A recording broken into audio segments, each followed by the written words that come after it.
शहर से काफी दूर जंगल में शेर सिंह नाम का एक शेर रहता था। शेर सिंह के जवानी के दिनों में पूरे जंगल पर उसी का राज चलता था, लेकिन अब वह बूढ़ा हो चुका था। अपने खाने के लिए शिकार करने में भी उसे बहुत परिश्रम करना पड़ता था। ढलती उम्र और भूख के कारण उसका शरीर काफी कमजोर होता जा रहा था। एक दिन उसका पुराना दोस्त चीता आया। और चीकू, कैसे हो मेरे दोस्त? जब से तुम जंगल छोड़कर शहर गए हो, तुम्हारी तो कोई खोज खबर ही नहीं मिलती। बहुत दिनों बाद आना हुआ तुम्हारा, कहो कैसे?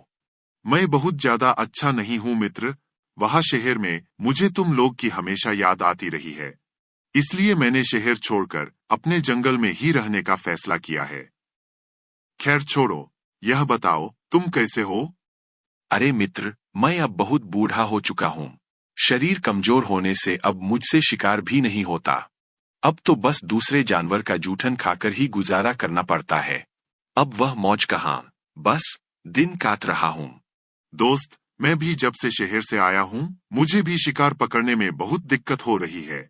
शहर वालों के बीच रहकर मैं भी बहुत आलसी हो गया हूँ, और उम्र ढलने से मेरे हाथ पांव भी अब जवाब देने लगे हैं। दोस्त, तुम तो शहर में पढ़े लिखे समझदार लोगों के बीच रहकर आए हो। ऐसी कोई तरकीब लगाओ जिससे बिना परिश्रम किए हम दोनों का खाने पीने का जुगाड़ हो सके और हमारा बुढ़ापा भी आसानी से कट सके। मित्र, मैं भी कुछ ऐसा ही सोच रहा हूँ। क्यों ना जंगल में चुनाव कराया जाए? चुनाव? पर मेरे जैसे अपराधी प्रवृत्ति के बदनाम जानवर को वोट कौन देगा? और जंगल वासियों के बीच मेरा पुराना रिकॉर्ड भी कुछ अच्छा नहीं है। इससे कोई फर्क नहीं पड़ता कि पहले हम क्या थे। इसकी चिंता तुम मत करो। हम चुनाव के समय जंगल में दंगे भड़का देंगे।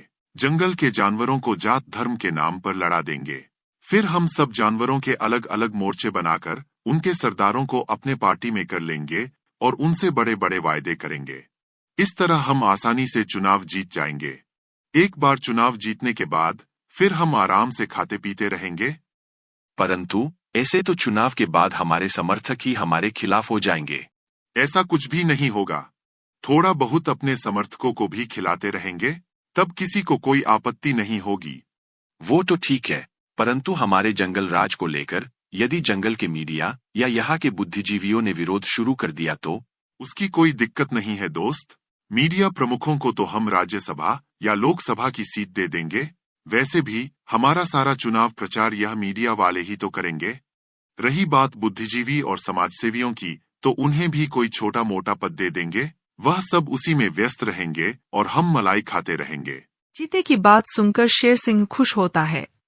तुम्हें क्या लगता है, यह तरीका काम करेगा? दोस्त, यह तरीका मैंने खुद थोड़ी ना बनाया है। यह तो बड़े बड़े नेताओं और अपराधियों का हजारों बार का अपनाया गया नुस्खा है। कई गुंडों और भ्रष्ट नेताओं ने इसी तरह कई देशों और राज्यों पर बरसों बरस राज किया है। तो इसमें नया क्या है? हम भी यही नुस्खा अपना कर वैसे ही राज करेंगे।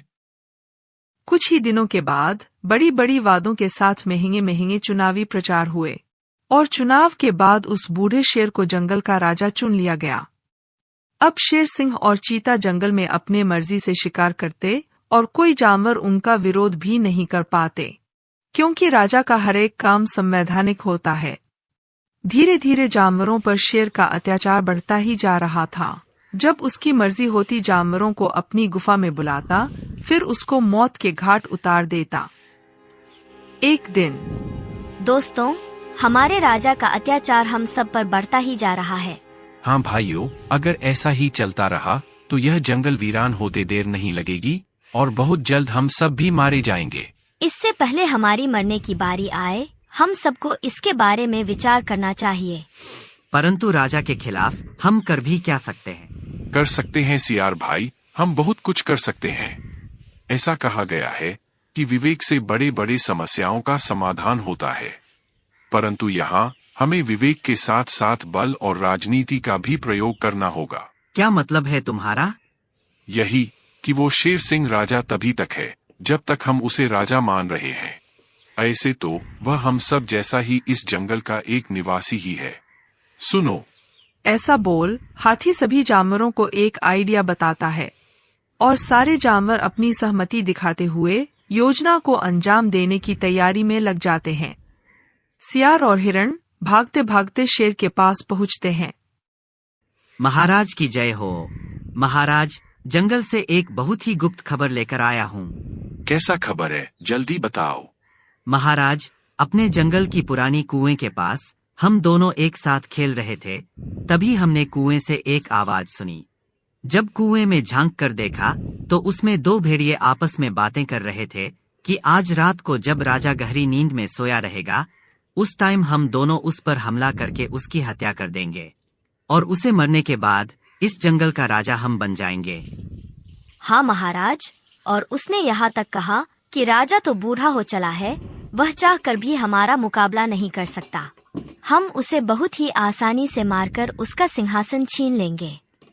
हमें आपकी फिक्र हो रही है महाराज, यदि आपको कुछ हो गया तो हमारी रक्षा कौन करेगा? ऐसा क्या? अभी शेर सिंह के इतने बुरे दिन नहीं आए कि एक भेड़िया उसका शिकार करें। उसके लिए तो मेरे एक ही पंजे काफी है। चलो दिखाओ मुझे, कहाँ है वो? शेर सिंह खतरे को न भांपते हुए हिरण और सियार के बातों में आकर कुएं की तरफ चल देता है। साथ में चीता भी जाता है। इधर सारे जानवर शेर सिंह के इंतजार में आसपास ही झाड़ियों में छुपे होते। कहाँ है वह भेड़िया? दिखाओ मुझे। यहीं इस कुएं में महाराज। शेर और चीता जैसे ही कुएं के पास पहुंचकर अंदर झांकते हैं, वैसे ही सियार हाथी को इशारा करता है। सियार का इशारा पाते ही हाथी झाड़ियों से निकलकर तेज रफ्तार से शेर और चीते को एक जोरदार धक्का देता है, जिससे शेर और चीता दोनों कुएं में गिर जाते हैं। कुआं भी काफी गहरा था, उसमें गिरते ही शेर और चीता पाताल लोक पहुंच जाते हैं। अब सभी जानवर झाड़ियों से बाहर निकलते हैं और अपने आजादी का खूब जश्न मनाते हैं। एक घना जंगल था। जंगल के सारे जानवर मिलजुल कर रहते थे, जिनमें कछुआ और खरगोश भी थे। जंगल के सारे जानवर कछुए को बहुत ही पसंद करते थे, जो खरगोश को बिल्कुल भी पसंद नहीं था। खरगोश को अपने आप पर बहुत घमंड था कि वो तेज भाग सकता है। वो इसी बात को लेकर हमेशा कछुए का मजाक उड़ाता था। एक दिन खरगोश कछुए से कहता है, अरे दोस्त, क्या तुम मेरे साथ दौड़ लगाओगे? हाँ हाँ, क्यों नहीं। हम दोनों में से जो भी जीतेगा उसे अच्छा सा इनाम मिलेगा। अरे वाह, तो फिर ठीक है। इन दोनों की दौड़ को देखने के लिए जंगल के सारे जानवर बहुत ही उत्सुकता से पहुंचते हैं। तब खरगोश कछुए से कहता है, हम दोनों में से जो सबसे पहले उस दूर पहाड़ी पर पहुंचेगा वही विजेता होगा। ठीक है दोस्त। दौड़ शुरू होती है। जैसे ही दौड़ शुरू होती है, खरगोश तेज भागने लगता है। कछुआ तो अपनी ही चाल चल रहा था। वो धीरे धीरे चल रहा था। खरगोश उछलते कूदते बहुत ही तेज भाग रहा था, जबकि कछुआ बहुत ही सावधानी से धीरे धीरे चल रहा था। इस तरह खरगोश तेज दौड़ते दौड़ते कुछ दूर चला जाता है और पीछे मुड़कर देखता है। उसे दूर दूर तक कछुआ कहीं नजर नहीं आ रहा था। तब खरगोश एक पेड़ के नीचे लेटकर अपने मन में सोचता है, ये कछुआ तो अभी तक दूर दूर तक कहीं नजर नहीं आ रहा है, वो अभी नहीं आने वाला। चलो, मैं दौड़ दौड़ कर थक गया हूँ, थोड़ी देर आराम कर लेता हूँ। यूँ सोचकर खरगोश सो जाता है और उसकी आंख लग जाती है। वो अब गहरी नींद में चला गया था। वो जोर जोर से खराटे ले रहा था। इधर कछुआ धीरे धीरे खरगोश के पास पहुँचता है। कछुआ खरगोश को सोता देख चुपचाप वहाँ से निकल जाता है। खरगोश बेचारा तो सोता ही रहा। जब कुछ देर बाद खरगोश की आँख खुली तो वो तुरंत पहाड़ की ओर दौड़ने लगा। वहाँ पहुंचकर खरगोश के तो होश ही उड़ गए थे, क्योंकि कछुआ वहाँ पहले से ही था। ये देखकर खरगोश कछुए से कहता है, दोस्त, मुझे माफ कर दो, तुम ही जीत गए। नीति। तो देखा बच्चों, घमंड करने वालों का सर हमेशा नीचे ही होता है।